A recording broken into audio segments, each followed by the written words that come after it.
Pinarangalan ng mga tropang Pilipino na nagpamalas ng katapangan at nag-alok pa ng tulong sa mga crew ng Chinese vessel sa kabila ng panghaharas sa kanila sa West Philippine Sea kahapon. Para bigyan ng mukha ang balita, Mobile Journal, Julie Baiza.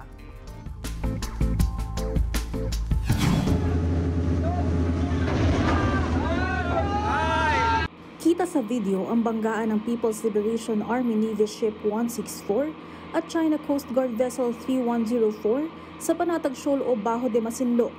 Nangyari ito habang hinaharas nila ang ating barko na BRP Suluan. Bago ang banggaan, nagsagawa ng dangerous maneuver o mapanganib na pagliko ang Army ship.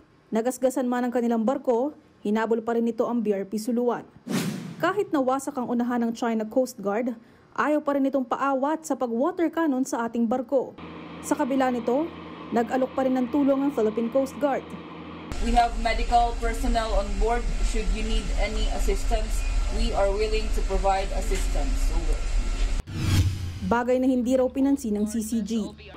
Habang nangyayari yan, hinabol naman ng water cannon ng mga barko ng China ang BIFAR vessels na BRP Dato Sumkad at BRP Dato Bangkaya na nakapwesto 16 nautical miles mula sa Scarborough. Ayon sa PCG, miscalculation ang nangyaring banggaan sa Panatag Shoal. Si China's Coast Guard vessel 3104 increased its speed together with BRP Suluan, and when the PLA Navy decided to have a sharp turn, that was already too late for him. Ang China naman, sinisi ang Pilipinas sa naganap na tensyon. Ginit nitong tama ang kanilang ginawa para umano-protektahan ang kanilang soberanya. Sagot naman ng Philippine Coast Guard, sabay na inatake ng China ang mga barko ng PCG at BIFAR sa magkahiwalay na lugar sa Bajo de Masinloc. Binigyan parangal naman ng PCG ang mga crew ng BRP Suluan na nagpakita ng tapang sa gitna ng pangaharas sa kanila.